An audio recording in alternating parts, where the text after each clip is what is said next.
महाराष्ट्राचा बुलंद आवाज, महाराष्ट्राचा बुलंद आवाज. मी सर्वांना विनंती करेन, 70 वर्ष साहेबांनी जीवाचं रान केलं, त्या साहेबांसाठी 3 दिवस जीवाचं रान करून संजय सर जगताप यांना प्रचंड बहुमतांनी निवडून द्यायचंय. एकदा साहेबांच्या सन्मानार्थ, एकदा सर्वांनी आपले दोन्ही हात वर करावेत, अगदी सर्वांनी, आणि टाळ्यांचा प्रचंड कडकडाट साहेबांनी साठी करायचा आहे. महाराष्ट्राचा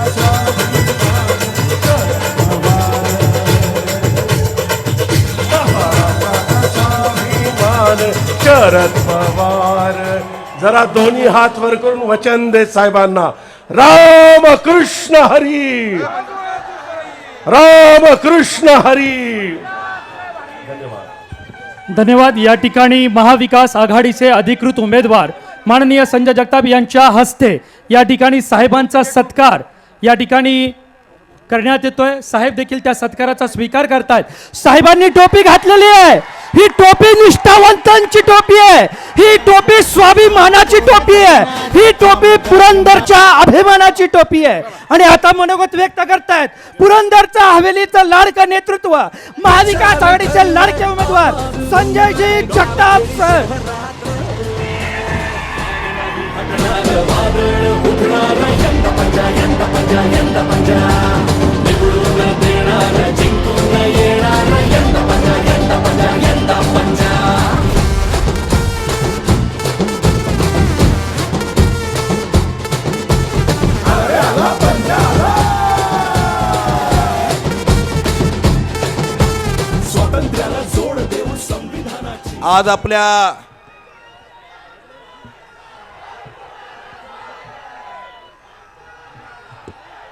आज आपल्या पुरंदर हवेलीच्या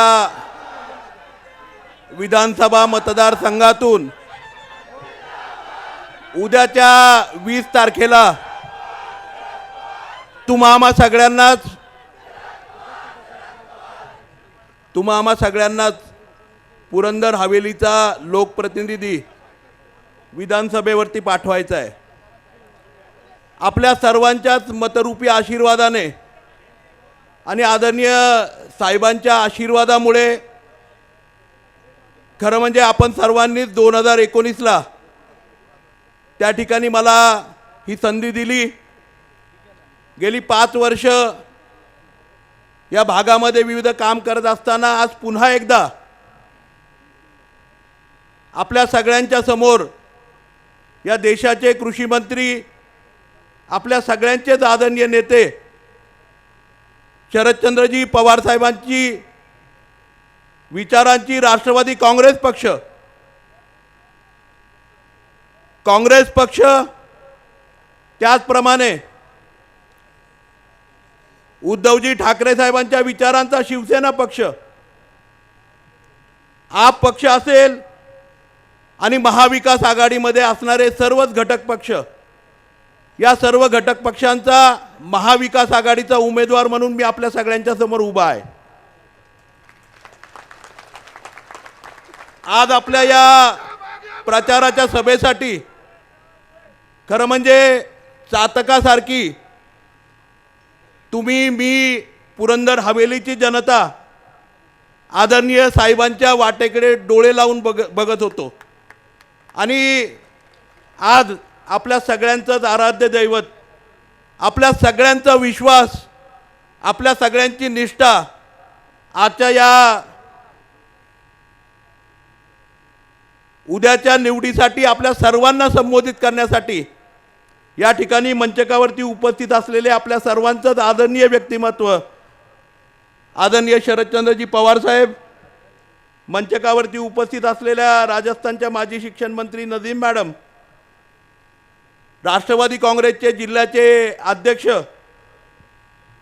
माजी आमदार जगन्नाथ बापू शेवाळे, प्रकाश आप्पा मस्के, प्रचार प्रमुख आदरणीय सुदाम आप्पाजी इंगळे, समन्वयक आदरणीय विजयदादा कोलते, मंचकावरती उपस्थित मंजिरीताई घाडगे असतील, स्वातीताई चिटणीस, शंकरनाना हरपळे, आदरणीय सतीश भाऊ उरसळ, त्याचप्रमाणे आदरणीय उल्हासजी शेवाळे, दिनकर बाप्पू हरपळे, सचिनजी घुले, विक्रमजी शेवाळे, महेंद्रजी शेवाळे, भारतजी धांबरे, त्याचप्रमाणे माणिकरावजी झेंडे पाटील, त्याचप्रमाणे दिलीप बारबाईजी, आदरणीय प्रदीपांना पुमन, सुहास बापू खुटवड, अभिजितजी जगताप, रमेशजी निवंगुने, संदीपजी धारसी मोडक, संजयजी हरपळे, संदीपजी बांदल, बाबूसाहेबजी माहूरकर, संदीपजी चौंडकर, अजिंक्यजी ढमाळ, सचिनजी हरपळे, डॉक्टर कुटेजी, अनिलजी कामठे, गौरीताई कुंजीर, सुनीता काकी, गिरीश नाना, सचिनजी मोडक, राजाभाऊ निंबाळकर, सुनीलजी कोंडरे, सुनीताताई कोंडरे नगरसेविका, त्याचप्रमाणे आदरणीय दिलीपांना गिरमे, ॲडव्होकेट राहुलजी भोसले, उबाटाचे आमचे सहकारी दत्ताबा चव्हाण, राहुलजी यादव, राजनजी पवार आपचे सहकारी, त्याचप्रमाणे संभाजी आबा जगताप असतील, सौरभजी कुंजीर असतील, महादेवनाना टिळेकर,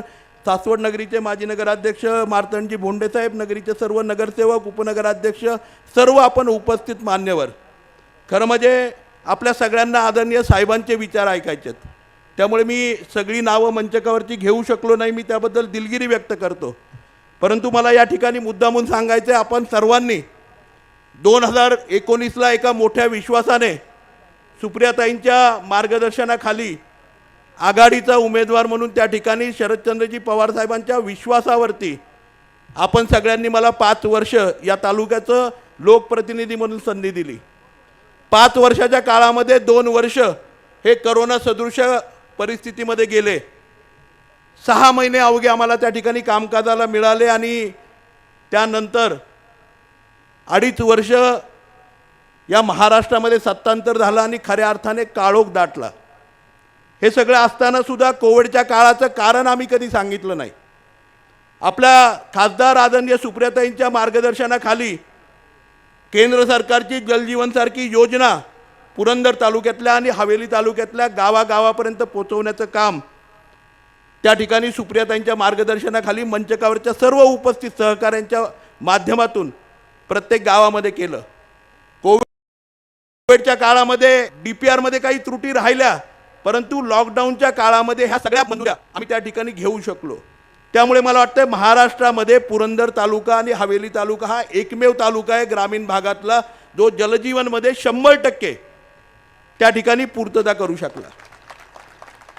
मी म्हणणार नाही ती पूर्तता पूर्ण झाली, काही वस्त्या, काही वाड्या, काही घरं त्या ठिकाणी राहिली, परंतु मी असेल, आदरणीय खासदार सुप्रियाताई सुळे असेल, आम्ही त्याच्यामध्ये त्या त्रुटी दुरुस्त करून नव्याने DPR सुद्धा तयार केला.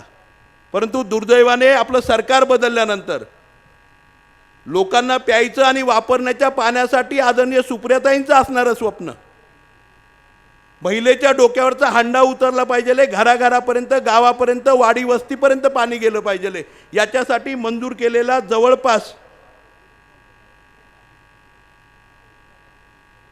336 कोटी रुपयांचा जलजीवनचा निधी. याच्या बाबतीमध्ये त्रुटी अनेक झाल्या, त्याच्याबाबत पुढच्या गोष्टीमध्ये बोलेन, परंतु कोविड काळामध्ये आम्ही काय केलं हे आपल्या सगळ्यांच्या समोर मांडायचं आहे. आपल्या सगळ्यांच्या जिव्हाळ्याचा, आपल्या खऱ्या अर्थाने पुरंदर आणि हवेलीची हृदय असणारी रेषा ती म्हणजे फुरसुंगीपासून लोणंदपर्यंतचा, नीरेपर्यंतचा आपला पालखी मार्ग. 2019च्या काळामध्ये आपलं सरकार आल्यानंतर, सुप्रियाताई 2019ला पुन्हा एकदा प्रतिनिधित्व करायला लागल्यानंतर आदरणीय सुप्रियाताईंनी त्या ठिकाणी पाठपुरावा केला आणि या रोडला अपग्रेड करून त्या ठिकाणी स्टेट हायवेचा नॅशनल हायवे करायचं, 965 नॅशनल हायवे आणि खऱ्या अर्थाने महाराष्ट्रातला पहिला पालखी मार्ग करायची त्या ठिकाणी सुप्रियाताईंनी मान्यता घेतली.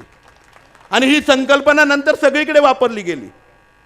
आणि केवळ पालखी मार्ग केला नाही, त्या भागातल्या शेतकऱ्यांना कल्पना आहे, कोविडच्या काळामध्ये सुद्धा जवळपास 863 कोटी रुपये, 844 कोटी रुपये हे शेतकऱ्यांच्या मोबदल्यासाठी सुप्रियाताईंनी मंजूर केले. निर्णय काय झाला? पहिला शेतकऱ्यांचा मोबदला, त्याच्यानंतर रस्त्याचं टेंडर किंवा रस्त्याचं काम सुरू होईल. आपण बघितलं असेल, आपण पिसुर्टीला विचारलं, आपण जयूरला विचारलं, आपण वाल्याला विचारलं, आपण दौंडजला विचारलं, आपण दिव्याला विचारलं, आपण त्या ठिकाणी शिवरीला विचारा, वाळुंजला विचारा, साकुर्ड्याला विचारा, दिव्याला विचारा, खळद पंचक्रोशीमध्ये विचारा. कोविडच्या काळामध्ये ह्या सगळ्या मंडळींना त्या ठिकाणी त्यांचा मोबदला घर बसल्या त्या ठिकाणी द्यायचं काम हे आदरणीय सुप्रियाताईंनी आम्ही कोविडच्या लॉकडाऊनच्या काळामध्ये पण त्या ठिकाणी केलं. आणि ज्यावेळेस 60% शेतकऱ्यांना मोबदला मिळाला, काही मोबदला हा लिटिगेशनमुळे किंवा जागेच्या मोजणीमुळे मिळाला नाही, बाकीच्या हे झाल्यानंतर आदरणीय सुप्रियाताईंनी त्याला मान्यता दिली आणि टेंडर निघालं आणि आज रस्त्याचं काम त्या ठिकाणी पूर्ण होतं आहे. 2009ला सुरू झालेलं रस्त्याचं काम केवळ अडथळ्यांची शर्यत करत आपल्या तालुक्यातले माजींनी थांबवल्यामुळे ते काम रखडत 10 वर्ष गेलं. ते काम अवघ्या एका क्षणामध्ये आपल्या खासदार सुप्रियाताईंच्या माध्यमातून आम्ही सगळ्यांनी केलं. हीच परिस्थिती जर आपण बघितलं तर गुंजवणीच्या बाबतीमध्ये पण मोठमोठ्या गप्पा नेहमीच मारल्या. 2018-19ला आपल्याला आठवत असेल 5 वर्षापूर्वी याच मंचकावरून मी बोललो होतो की गुंजवणीचं पाणी हे बागायत क्षेत्राऐवजी त्या ठिकाणी जिरायत क्षेत्राकडे, ज्या ठिकाणी खऱ्या अर्थाने पाणी गेलं पाहिजे, जिथे पाण्याची कमतरता आहे, ते हरणी असेल, ते परिंचेचं पंचक्रोशी असेल, ते वाल्ल्याची पंचक्रोशी असेल, वाल्ल्यापासून त्या ठिकाणी रामसिंग ढाब्यापासून रागपर्यंतच्या तलावापर्यंत असेल, 1993च्या कॅनॉलप्रमाणे गेलं पाहिजे. ही भावना आम्ही त्या ठिकाणी ठेवली. गुंजवणीचं पाणी जिथं जिथं गेलं पाहिजे त्या ठिकाणी खऱ्या अर्थाने पाण्याची क्युरिओसिटी पाहिजे, हे काम त्या काळामध्ये केलं. त्याप्रमाणे नव्याने प्रस्ताव करायचे, सातत्याने पाठपुरावा. लॉकडाऊनच्या काळामध्ये सुद्धा सुप्रियाताईंच्या मार्गदर्शनाखाली आम्ही सगळ्यांनी आदरणीय साहेबांच्या बरोबर सुद्धा एक मीटिंग त्याच्या संदर्भातली झाली होती. परंतु दुर्दैव आपलं की त्यानंतर अवघ्या 6 महिन्यामध्ये सरकार त्या ठिकाणी बदललं आणि तो प्रस्ताव रखडत ठेवला. आणि पुन्हा एकदा तुम्ही सगळ्यांनी आणि आपण सगळ्यांनी तोंडलच्या नंतर हरणीच्या शिवारामध्ये चारी खोदलेली आणि पाईप टाकलेले बघितले का नाही बघितले आपण? दुर्दैवाने आपल्या पुरंदरच्या जोडीला त्या ठिकाणी चारी आणि पाईप याच्याशिवाय मागच्या 10 वर्षामध्ये काहीच मिळालं नाही. परंतु या मंचकावरती उपस्थित असलेल्या या महाराष्ट्राचा जाणता रेता आदरणीय शरदचंद्रजी पवार साहेबांनी 2004ला कोणालाही विश्वास वाटणार नाही असं मुळामुठेचं पाणी, भले ते थोडंसं खराब असेल परंतु ते पाणी पुरंदरच्या पठारावरती आणायचं काम केलं. त्या पाण्याने पुरंदरला नवसंजीवनी आणायचं काम केलं. दानाई शिरसाई असेल, पुरंदर उपसा योजना असेल, पुरंदर उपसामध्ये आपल्याला त्या ठिकाणी मान्यता मिळाली 2.13 TMC उचलायची. या महाशयांनी 2004 पासून 2019 पर्यंत पुरंदर उपसामध्ये केव्हाही 0.43 TMC पेक्षा जास्तचं पाणी उचललं गेलं नाही. आम्ही काय केलं? लॉकडाऊनच्या काळात तुम्ही बघितलं असेल, त्याच्यानंतरही तुम्ही बघितलं असेल, पाण्याचं राजकारण या तालुक्यात होऊन दिलं नाही. कार्यक्षमतेने गावागावापर्यंत जिथं जिथं जाऊ शकतं, ज्या ज्या भागामध्ये जाऊ शकतं, जिथपर्यंत साखळी पद्धतीने बंधारे भरू शकतात त्या भागापर्यंत साखळी पद्धतीने ते बंधारे न्यायचं काम केलं. त्याचा फायदा काय झाला?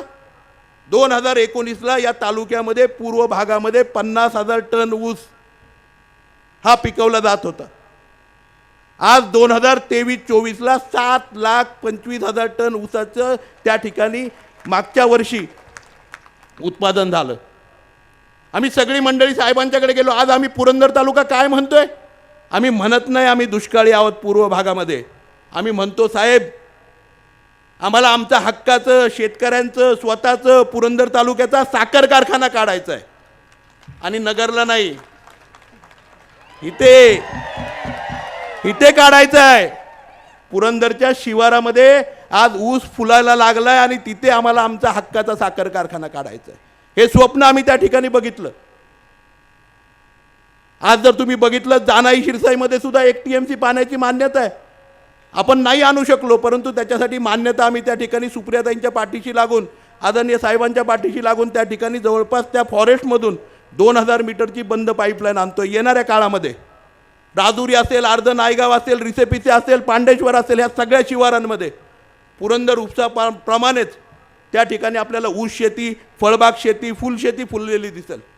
हा बदल लॉकडाऊनच्या काळामध्ये सुद्धा आणि विरोधी पक्षामध्ये असताना आम्ही केला. आदरणीय साहेबांच्या मार्गदर्शनाखाली साहेबांच्या वाढदिवसाला आपल्या सगळ्यांना आठवत असेल 12 डिसेंबर 2022ला त्या ठिकाणी या पुरंदर तालुक्यातल्या सारोळ्यापासून वीरपर्यंत, वीरपासून परींच्या मार्गे त्या ठिकाणी पांगाऱ्या मार्गे आपल्या सासवडपर्यंत PMPLची नेटवर्क त्या ठिकाणी केलं. तेच नेटवर्क आपण यवतपर्यंत केलं, तेच नेटवर्क उरळीपर्यंत केलं, तेच नेटवर्क आपण जेजुरीपासून त्या ठिकाणी नीरेपर्यंत केलं. हे सगळं बंद केलं. ह्या सरकारने काय केलं? चाललेलं काम बंद करायचं काम केलं. याच्या पलीकडे काहीच नाही केलं.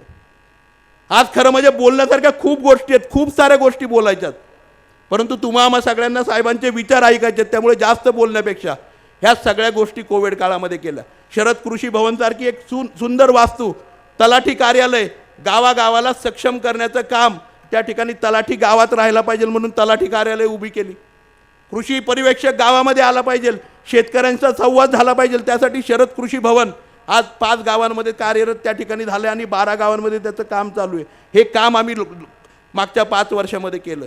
आज विकासाचे पानंद रस्ते अनेक गावं त्या ठिकाणी जोडण्याचं काम जे मागच्या 10, 20, 15 वर्षामध्ये झालं नव्हतं ते करण्याचं काम आम्ही त्या ठिकाणी केलं. या महाशयांनी काय केलं? आज जर तुम्ही बघितलं अक्षरशः खोटं बोलत, काल परवा समोरच्या मैदानावरती त्या ठिकाणी सभा झाली, काय सांगितलं? आज मला एक सांगा, आज या ठिकाणी doctor Babasaheb Ambedkar centre of excellence सारखं त्या ठिकाणी एवढं चांगली लायब्ररी उभी राहिली, 63 अधिकारी मागच्या 2 वर्षामध्ये तयार झाले. जेजुरीमध्ये आदरणीय साहेबांच्या हस्ते उद्घाटन झालं, साहेबांच्या कल्पनेतलं मल्हार नाट्यगृह त्या ठिकाणी सासवडच्या धर्तीवरती आचार्य यात्रेसारखं जेजुरीमध्ये उभं राहिलं. हवेलीकरांच्यासाठी सुद्धा ते एक महत्त्वाची गोष्ट आहे. आज आपण बघितलं तर ह्या सगळ्या गोष्टी करत असताना आज हवेलीमध्ये पाण्याच्या बाबतीमध्ये 30 समस्या केली, नागरी सुविधांच्या बाबतीमध्ये 30 समस्या केली, नगरपालिकांमध्ये आज सासवड नगरपालिका देशामध्ये 1 नंबर आलेली असताना सुद्धा केवळ पुरस्काराचे पैसे अडवून ठेवणं, जेजुरी नगरपालिकेचे पैसे अडवणं, महानगरपालिकांमध्ये काम न करून देणं, ह्या गोष्टी सातत्याने त्यांच्याकडून केल्या गेल्या. आज मला बोलण्यासारख्या खूप साऱ्या गोष्टी आहेत, परंतु या दोन्ही महाभागांना तुम्ही चांगलं ओळखता. आज माझ्यासमोर यादी आहे, त्यांची सगळी भाषणं मी ऐकलीत.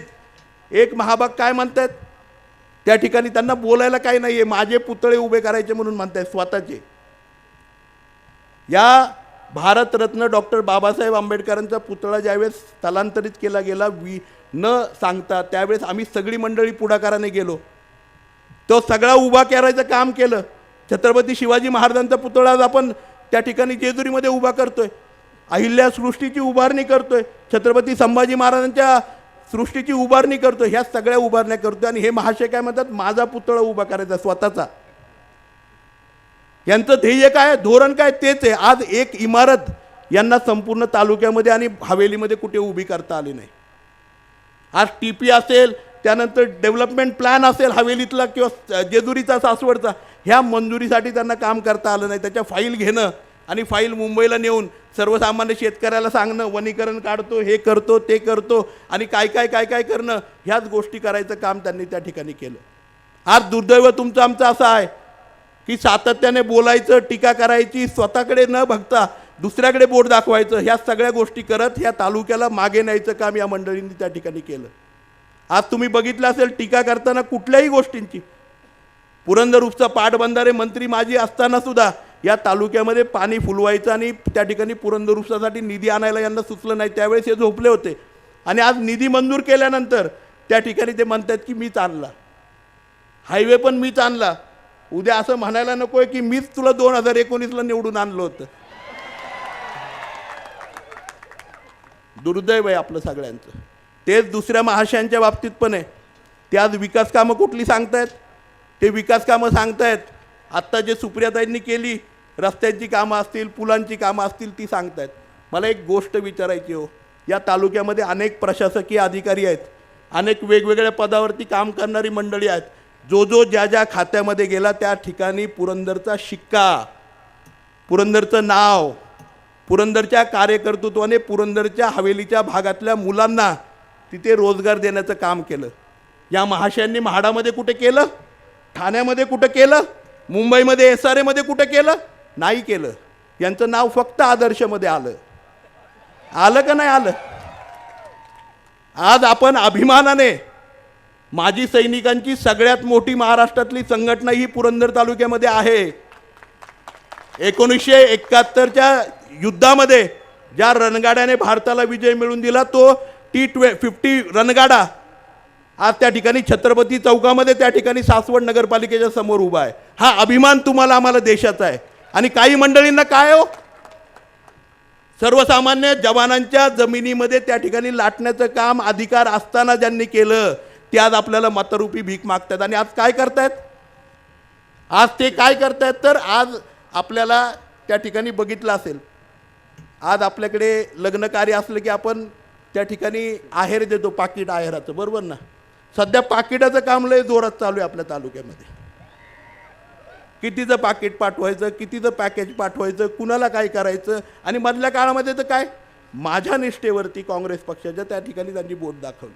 मला सांगा ना, अख्ख्या लोकशाहीमध्ये डॉक्टर बाबासाहेब आंबेडकरांनी आपल्याला संविधान दिलं, लोकशाही दिली. आज मला सांगा ना, 2-2 पक्षांचे AB फॉर्म असणारा आणि फॉर्म व्हॅलिड झाल्यानंतर एका पक्षाचा विड्रॉल एका दिवसानंतर करणारा आणि दुसऱ्या पक्षाची निवड करणारा, ज्या 2 पक्षांची विचारधारा पूर्णपणे वेगळे असणारा, प्लस अपक्ष फॉर्म भरणारा, अशा माणसाची अशी विचारधारा. विचार करा, ज्यांनी म्हाडाच्या जमिनी त्या ठिकाणी विकल्या, ज्यांनी म्हाडाचं गार्डन त्या ठिकाणी बिल्डरला दिलं, ते उद्या परवा विमानतळ झाल्यानंतर त्यांना व्हायचं आहे कशासाठी हो? तुमची गावं, आपल्या जमिनी, आपला विकास याच्यामध्ये हिस्सेदारी हवी आहे. तुम्ही ठरवायचं आहे आपण कुणाला पुढं करायचं आहे.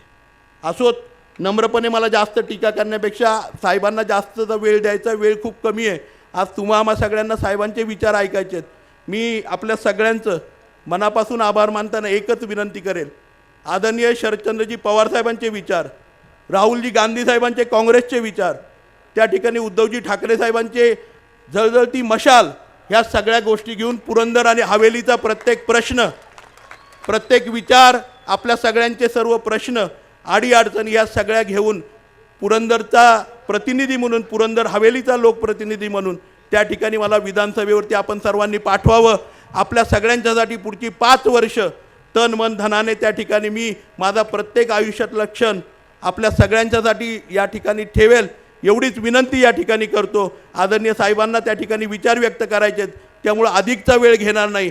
परंतु आपल्या गावातला, आपल्या भागातला, आपल्या क्षेत्रातला, आपल्या भावकीतला एक मुलगा म्हणून तन मन धनाने आपल्या सगळ्यांच्या पाठीची प्रत्येक सुखदुःखामध्ये राहील, एवढंच या ठिकाणी सांगतो आणि माझे 2 शब्द संपवतो.